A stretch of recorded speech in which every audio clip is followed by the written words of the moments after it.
سردار کئی بار یہ کوشش کر چکے ہیں کہ ابی طالب کو ڈرائیں تاکہ وہ رسول اللہ صلی اللہ علیہ وآلہ وسلم کو دین اسلام کی تبلیغ سے روکیں۔ انہوں نے یہ کوشش رسول اللہ کے ساتھ براہ راست بھی کی، لیکن انہیں ناکامی کا منہ دیکھنا پڑا ہے۔ وہ چاہتے ہیں کہ کچھ لوگ اور کچھ دو کی بنیاد پر اپنی بعض باتیں چھوڑ دیں اور بعض باتیں چھوڑنے پر رسول اللہ کو راضی کر لیں۔ قرآن مجید اس کوشش کو یوں بتاتا ہے، یہ لوگ ان حربوں پر اس لیے اتر آئے ہیں کہ آپ ان کی مخالفت سے تنگ آ کر مفاہمت پر تیار ہو جائیں۔ یہ چاہتے ہیں کہ کچھ لوگ اور کچھ دو کے تحت آپ اپنے مقام سے پیچھے ہٹ جائیں اور کچھ یہ نرم پڑ جائیں۔ آپ ہرگز ایسا نہ کریں۔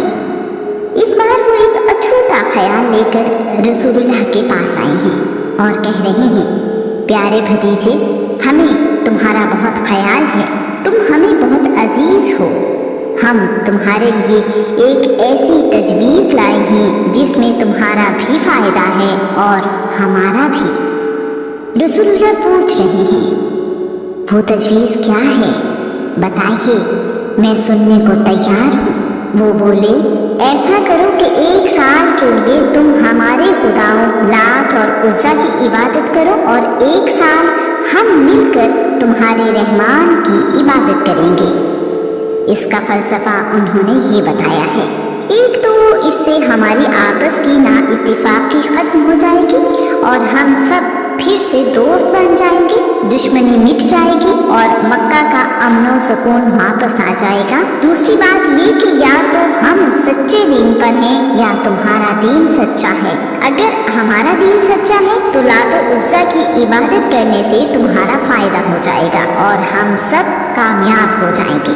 اگر تمہارا خدا سچا ہے تو جس سال ہم سب مل کر اس کی عبادت کریں گے، اس کی مہربانی سے ہم بھی فائدہ اٹھائیں گے، ہم بھی ہدایت پر ہوں گے، نہ تم محروم رہو گے نہ ہم۔ اس میں ہم سب کی کامیابی ہے۔ اللہ کریم نے اپنے رسول سے کہا ہے، پیارے رسول، ان سے پوچھیں، کیا تم یہ چاہتے ہو کہ میں اس کائنات کے مالک کی اطاعت چھوڑ کر دوسروں کی عبادت کروں؟ تم بڑے ہی نہ سمجھ ہو جو مجھ سے ایسا مطالبہ کرتے یا توقع رکھتے ہو۔ آپ کا رب تو ہمیشہ سے ہی اپنے نبیوں اور رسولوں کے ذریعے سے یہ پیغام بھیجتا رہا ہے کہ ایک خدا کی عبادت کرو، اور آپ بھی یہی پیغام لے کر آئے ہیں۔ اور تو اور اگر آپ بھی اللہ کا شریک ٹھہرائیں گے جو کہ ناممکن ہے تو آپ کے اعمال بھی ضائع ہو جائیں گے، جو بہت ہی نقصان والا سودا ہے۔ اس لیے اپنے واحد اور لا شریک رب کی اطاعت کرتے رہیں، پہلے کی طرح آپ اپنے رب کے شکر گزار بندے ہی رہیں۔ قریشی سردار چلے گئے اور خیال کر رہے ہیں کہ محمد اس بات پر مان جائے گا، اس طرح ہمیں نئے دین سے نجات مل جائے گی۔ جبرائیل رسول اللہ کی خدمت میں حاضر ہوئے ہیں، اللہ کریم کا سلام لائے ہیں اور پیغام بھی۔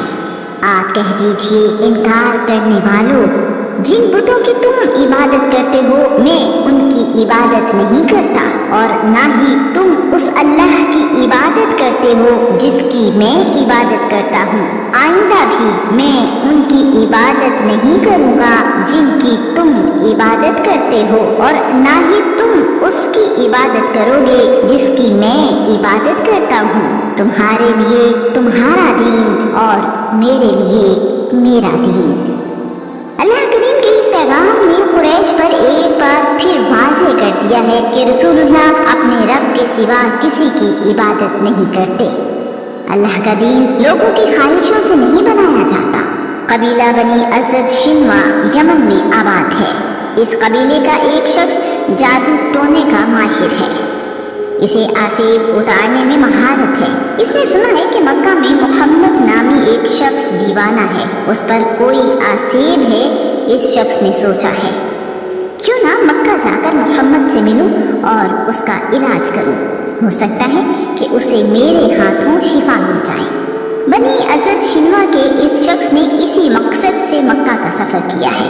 رسول سے مل کر کہہ رہا ہے، میں آسیب اتارنے کا ماہر ہوں، میں بہت سے دیوانوں کا علاج کر چکا ہوں، کیا آپ کو بھی شفا کی ضرورت ہے؟